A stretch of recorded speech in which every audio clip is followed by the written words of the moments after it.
সদৌ অসম ট্ৰাইবেল সংঘৰ সম্পাদক প্ৰধান আৰু coordination committee of the tribal organisations of Assam চমুকে CC2R ফালৰ পৰা আমাৰ ৰূপহী আৰু জুৰিয়াৰ সন্মানীয় সাংবাদিক বন্ধুসকলক মই আজিৰ এই সংবাদমেললৈ আদৰণি জনাইছোঁ।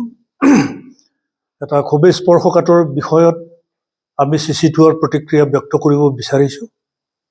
আপোনালোক সকলোৱে জানে যে যোৱা 22 তাৰিখে ৱেষ্ট কাৰ্বি আংলঙৰ খেৰণিত যি অবাঞ্ছিত ঘটনা সংঘটিত হ'ল, অনাকাংক্ষিত যি ঘটনা সংঘটিত হৈ গ'ল, এই ঘটনাক আমি নিন্দা কৰিছোঁ আৰু আমি উদ্বেগ প্ৰকাশ কৰিছোঁ।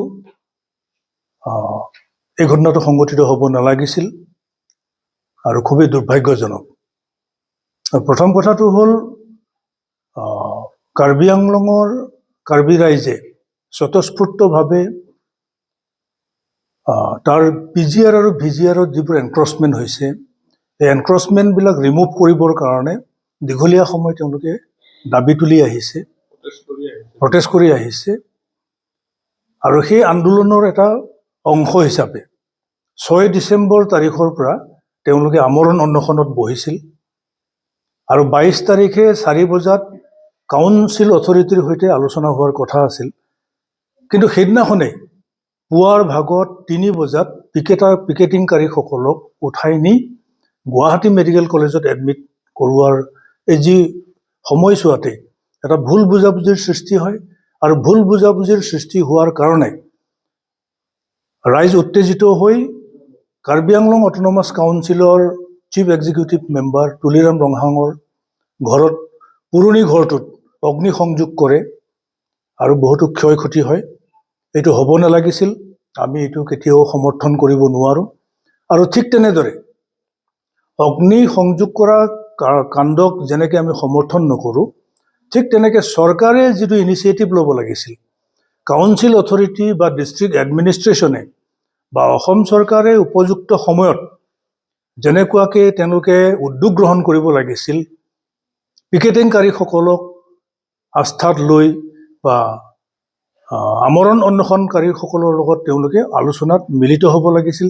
ইয়াৰ পূৰ্বেই 22 তাৰিখে নহয়, 22 তাৰিখৰ পূৰ্বেই তেওঁলোকৰ সৈতে আলোচনাত মিলিত হ'ব লাগিছিলে আৰু এই আলোচনাত মিলিত নোহোৱা কাৰ্যও আমি সমৰ্থন নকৰোঁ। সেইটোকো আমি চৰকাৰক, Karbi Anglong authority, Karbi Anglong autonomous council authority আৰু ডিষ্ট্ৰিক্ট এডমিনিষ্ট্ৰেশ্যনক আমি আমাৰ ফালৰ পৰা এই ক্ষেত্ৰত আমি সমালোচনা কৰিছোঁ। ইয়াৰ পৰৱৰ্তী পৰ্যায়ত আমি জনাত অসম চৰকাৰৰ শিক্ষামন্ত্ৰী তথা ট্ৰাইবেল এফেয়াৰ্ছ মন্ত্ৰী ডক্টৰ অনুজ পেগু সেই স্থানলৈ যায়। স্থানত গৈ বিভিন্ন দল সংগঠনৰ লগত আলাপ আলোচনা কৰি পৰিস্থিতি নিয়ন্ত্ৰণ কৰে। কিন্তু তেওঁ আকৌ সেই স্থানৰ পৰা হোজাইত আহি অলপ সময়ৰ কাৰণে ৰোৱাৰ সময়তে আকৌ দুয়ো পক্ষৰ মাজত যি দ্বন্দ্ব হ'ল, যি ঘৰ জ্বলোৱা জ্বলি, এইটো অত্যন্ত অবাঞ্ছিত আৰু এইটো হ'ব নালাগিছিল।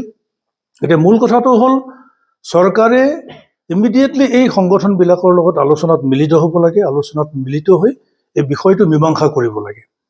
তেওঁলোকে দাবী কৰিছে যে PGR VGR বা entire Karbi Anglong autonomous council এৰিয়াত যিখিনি এনক্ৰচমেণ্ট হৈছে, আৰু এইটো ডেফিনেটলি হৈছে, ইণ্টাৰ ষ্টেট মাইগ্ৰেশ্যন হৈছে, ইণ্টাৰ ষ্টেট এনক্ৰচমেণ্ট হৈছে, ইণ্টাৰ ডিষ্ট্ৰিক্ট মানে এনক্ৰচ কৰিছে, আন্তঃজিলা মানে জিলাৰ কাষৰ মানুহবিলাকো তাত গৈ সোমাইছে যিবিলাক বনাফাইড নহয়। কাৰ্বি আংলং 6 শিডিউল অট'নমাছ কাউন্সিলত এলিজিবল নোহোৱা মানুহবিলাকো তাত সোমাই মাটি বাৰী অধিগ্ৰহণ কৰিছে, তাত বসবাস কৰি আছে। আৰু এই অধিগ্ৰহণকাৰীসকলক বা এনক্ৰচাৰসকলক, বেদখলকাৰীসকলক উচ্ছেদ কৰিবৰ কাৰণে তেওঁলোকে আন্দোলন গঢ়ি তুলিছে। এইটো কেৱল ইয়াতেই নহয়, সমগ্ৰ অসমতেই 6 শিডিউল অট'নমিয়েই হওক বা চেপ্টাৰ 10ৰ অধীনত গঠিত ট্ৰাইবেল বেল্ট ব্লকবিলাকতো এনক্ৰচমেণ্ট হৈছে। এই এনক্ৰচমেণ্ট ৰিমুভ কৰিবৰ কাৰণে গুৱাহাটী উচ্চ ন্যায়ালয়ে ইতিমধ্যে হুকুম জাৰি কৰিছে প্ৰদ্যুৎ বৰা গোচৰত, কিন্তু চৰকাৰে সেইটোত কোনো ধৰণৰ পদক্ষেপ গ্ৰহণ কৰা নাই। এতিয়া বিভিন্ন দল সংগঠনৰ লগত আমি CC2I আমি আলোচনা কৰিছোঁ। লিটচন ৰংফাৰ যিগৰাকী ব্যক্তি সমাজকৰ্মী, তেওঁ কোনো সংগঠনত নাই, এককভাৱে তেওঁ কমন মানুহখিনিক অৰ্গেনাইজ কৰি পেলাই তেওঁ এই কাৰ্বি আংলঙৰ ইণ্ডিজিনাছ যিখিনি ট্ৰাইবেল মানুহ, এবৰিজিনেল ট্ৰাইবেল মানুহৰ পলিটিকেল ৰাইটছটো প্ৰটেক্ট কৰিবৰ কাৰণে, তেওঁলোকৰ ভূমি প্ৰটেকশ্যনৰ কাৰণে, তেওঁলোকৰ অৰ্থনীতি প্ৰটেকশ্যনৰ কাৰণে তেওঁ ইনিচিয়েটিভ লৈছে। আৰু যাৰ পৰিপ্ৰেক্ষিতত এই মুভমেণ্টটো হৈছে, এই মুভমেণ্টৰ প্ৰতি আমাৰ পূৰ্ণ সমৰ্থন আছে। আজি আমি ছ'চিয়েল মিডিয়াত দেখিবলৈ পাইছোঁ যে কাৰ্বি জনগোষ্ঠীক খুব বেয়াকৈ সমালোচনা কৰিছে, কাৰ্বি জনগোষ্ঠীক গো বেক ধ্বনি দিয়া পৰ্যন্ত আমি দেখিবলৈ পাইছোঁ। কাৰ্বি চাইনিজ গো বেক কৈছে। এইটোতো অত্যন্ত দুৰ্ভাগ্যজনক।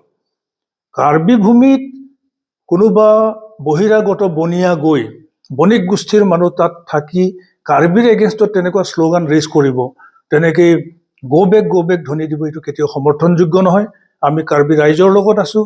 কাৰ্বি আংলঙৰ খিলঞ্জীয়া জনজাতি, খিলঞ্জীয়া অসমীয়া মানুহৰ লগত আমি আছোঁ। অসমৰ যিখিনি এবৰিজিনেল মানুহ তেওঁলোকৰ লগত আমি আছোঁ, চিচিটো আমি আছোঁ। আৰু তেওঁলোকৰ পৰৱৰ্তী সময়ৰ প্ৰতিটো মুভমেণ্ট, প্ৰতিটো কাৰ্যসূচীত আমি পূৰ্ণ সমৰ্থন আগবঢ়াই যাম আৰু সক্ৰিয়ভাৱে আমি অংশগ্ৰহণ কৰিম। এতিয়া চৰকাৰক আমাৰ এটা আপিল যে যিসকল লোকে ছ'চিয়েল মিডিয়াত এবৰিজিনেল ট্ৰাইবেলক তেনেকৈ গালি গালাজ কৰিছে, অশ্লীল ভাষা ইউজ কৰিছে, কোবেক ধ্বনি দিছে, কাৰ্বিক চাইনিজ বুলি ক'বলৈ মানে সাহস গোটাইছে, তেওঁলোকক ট্ৰেছ আউট কৰিব লাগে, তেওঁলোকক বিচাৰি উলিয়াব লাগে আৰু দেশৰ আইন অনুসৰি তেওঁলোকক উপযুক্ত শাস্তি প্ৰদান কৰিব লাগে। কাৰ্বি আংলঙৰ এই আন্দোলনক ৰাজনীতিকৰণ কৰা হৈছে বুলি একাংশই কৈছে। চৰকাৰী পক্ষই হওক বা আন একাংশই কিন্তু কৈছে যে ৰুবিনজী গগৈ আৰু অখিল গগৈ এই আন্দোলনত পাইছে। যিসকল ব্যক্তিৰ নাম আপোনালোকে কৈছে, মই ভাবোঁ যে তেওঁলোকে ইয়াত মানে ৰাজনৈতিক ৰং নখনাটোৱেই শ্ৰেয়, নখনাটোৱেই ভাল। এইটো হৈছে ইণ্ডিজিনাছ ভাৰ্চেছ নন ইণ্ডিজিনাছৰ যুঁজ। চেপ্টাৰ 10 কিছুমান ৰুলছ আছে বা ভাৰতীয় সংবিধানৰ 6 শিডিউল অটনমিৰ কিছুমান নীতি নিয়ম আছে, কিছুমান প্ৰভিজন আছে, স্পেচিয়েল প্ৰভিজন আছে। তাত কোনবোৰ মানুহ প্ৰটেক্টেড হয়, কোনবোৰ মানুহ প্ৰটেক্টেড নহয়। 6 শিডিউল অটনমি পোৱাৰ আগতে 1952ৰ আগৰ যিবিলাক মানুহ তাত আছে তেওঁলোক ভেলিড, তেওঁলোক এলিজিবল হয়। কিন্তু তাৰ পিছত ইয়াত এনক্ৰচমেণ্ট হৈছে। গতিকে তেওঁলোকৰ হৈ কোনেও যাতে ওকালতি নকৰে। কোনো দল সংগঠন বা কোনো পলিটিকেল পাৰ্টিয়ে, সেই অখিল গগৈয়ে হওক বা লুৰিণজ্যোতি গগৈয়ে হওক, কোনেও যাতে ৰাজনীতি নকৰে, তাৰ কাৰণে আমি তেখেতসকলক সকীয়াই দিছোঁ। দুজনকৈ লোক গুলিবিদ্ধ হৈছে আৰু এজন অভিযোগক মৃত্যু হৈছে আৰু গুলিবিদ্ধ এজন যুৱক মৃত্যু হৈছে আৰু এজন নগাঁও মেডিকেল কলেজ ইতিমধ্যে এডমিট হৈ আছে। গতিকে তেওঁলোকৰ প্ৰতি চৰকাৰখনে কি ব্যৱস্থা ল'ব, আপুনি কি দাবী জনাব? আমি চিচিটোৱাৰ ফালৰ পৰা এইটো অত্যন্ত আমি দুখ ব্যক্ত কৰিছোঁ যে এই যি ভিজিআৰ পিজিআৰৰ অবৈধ বেদখলকাৰীসকলক উচ্ছেদ কৰাৰ যি আন্দোলন, এই আন্দোলন ইতিমধ্যে লিনুছ ৰংফাৰ নামৰ এজন ল'ৰা গুলীবিদ্ধ হৈ মৃত্যুমুখত পৰিছে আৰু সুৰজ দে বুলি এজন ল'ৰা চিলিণ্ডাৰ বাৰ্ষ্ট হৈ তেওঁ অগ্নিদগ্ধ হৈ মৃত্যুবৰণ কৰিছে। গতিকে তেওঁলোকক ন্যায় প্ৰদান কৰিব লাগিব আৰু ইমিডিয়েটলি তেওঁলোকক 10 লাখকৈ টকা চৰকাৰে তেওঁলোকৰ নিকট আত্মীয়ক প্ৰদান কৰিবলৈ আমি চিচিটোৱাৰ ফালৰ পৰা আমি দাবী জনাইছোঁ। আৰু পৰৱৰ্তী সময়ত এনেকুৱা ধৰণৰ যাতে অপ্ৰৰোচিত গুলীচালনা নহয় তাৰ প্ৰতি অসম চৰকাৰক আমি লক্ষ্য ৰাখিবলৈ আমি মুখ্যমন্ত্ৰী ডাঙৰীয়াক আহ্বান জনাইছোঁ।